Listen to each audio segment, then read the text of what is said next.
Hello, Neil and Buzz. I'm talking to you by telephone from the Oval Room at the White House. It is a great pleasure for us as ICOM MPR to talk to an astronaut. You have undertaken a really exceptional journey.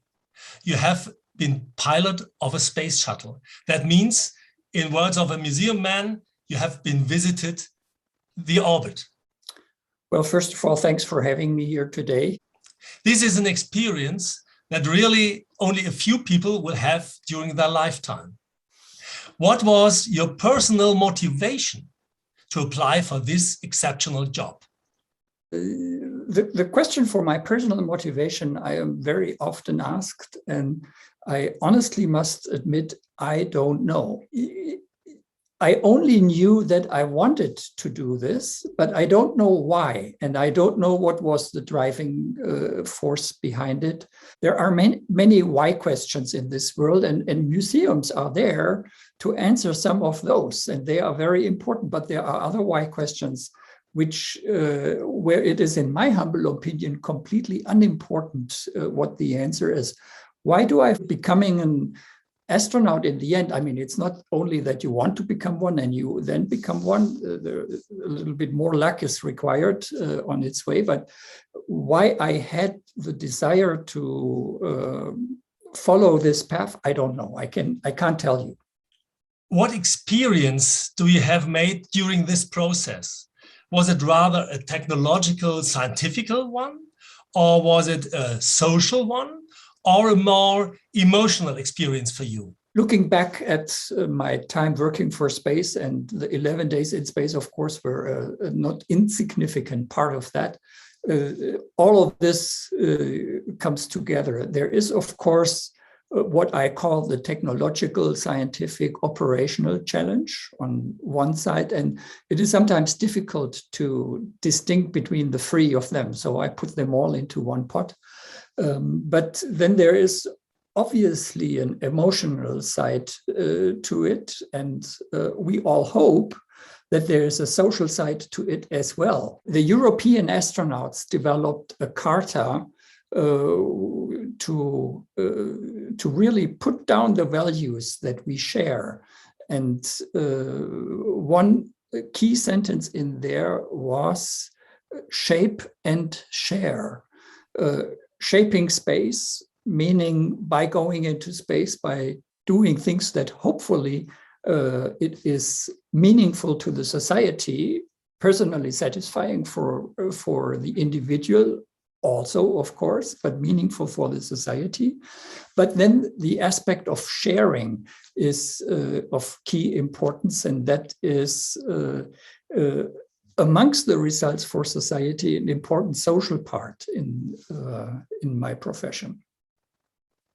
In museum side, sharing is caring is now very popular, let's say, to share the content, to share the context, to share information. I think this is very crucial.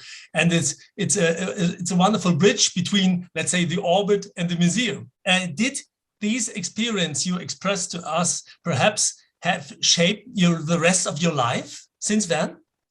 This is a very difficult question in the sense that there is not such a thing like an easy and unique answer. On first sight, I must say, this time has had no significant impact on the way I view the world. I'm a Christian, and I admit this freely and openly. It did not shape my relationship to my beliefs and the way I treat people. However, I cannot deny that it must have influenced me here and there somehow in a more subtle way, which I do not immediately realize. That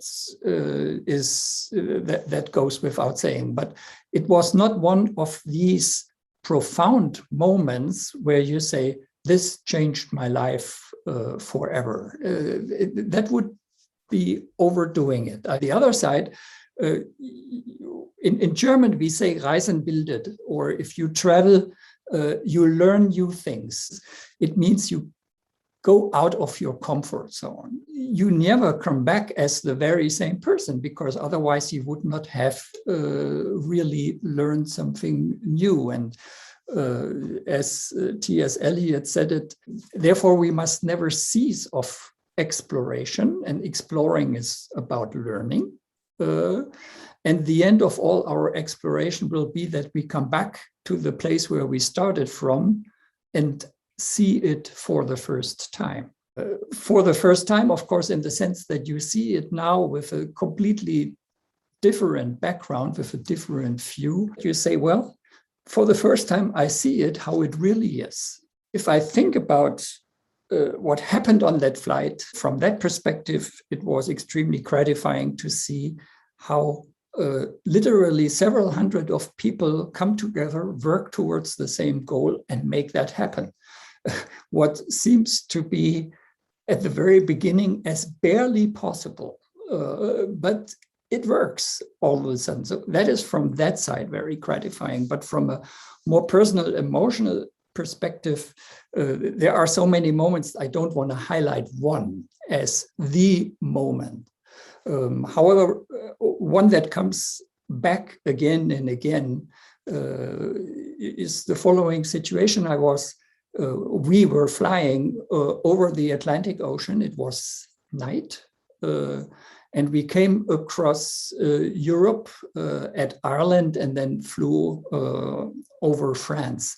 And Europe was covered under a thick cloud layer, but the cloud layer got thinner and thinner and thinner the more south we came. And so in the southern part of France, you could not really see the cities, but you could guess where they were, because there was a pearl of light shimmering through the clouds. It was just a beautiful sight. And the next moment we crossed the Alps, and Italy lies in front of us, the entire boot highlighted with the cities and villages. It was just a marvelous view. And the time it takes for me to narrate all that, we have already left Italy across the Mediterranean. The ocean is pitch black. The earth seems to disappear because it's not there anymore, at night at least. And you see this white band coming across the horizon. And Janet, who was next to me, and we were looking at this and asking, what is this? We haven't seen that before. And it was the Nile River. So of course, the river itself is not illuminated by night, but the people living at the shore of the river showed us where the river is flowing. And at that moment, when I realized that, I asked myself the question, why are you up here? And the first answer is, well, you are a great guy. You have all the stuff it takes. Well, of course, this is wrong. That is not sufficient.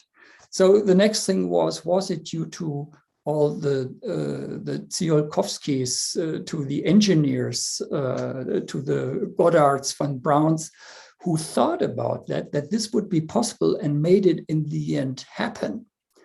And I also realized that was not the reason why I was up here. It was a necessary step, but it was not the reason why I was up there. I think the reason why I was up there, and Friedrich Dürrenmatt, a Swiss author, phrased it, I mean, second to none in his novel, The Physicists, die Physiker, was einmal gedacht worden ist, kann nicht zurückgenommen werden. What once was thought can never be taken back. And I thought at that moment, someone must have been the person, a woman, a child, I don't know who all the needs were satisfied. There was water, there was food, there was shelter, clothing, and they looked at the starry sky many, many thousand years ago and thought, how would it be if I would be amongst them? And I thought that may have been someone from Egypt or Mesopotamia or one of this area. So I was there because there was a human being who had the first idea of going to space, or at least try to imagine what it would like to be amongst the stars. I wish I could talk to that person, but that might not be easily possible. Maybe not in this world, but maybe in another one.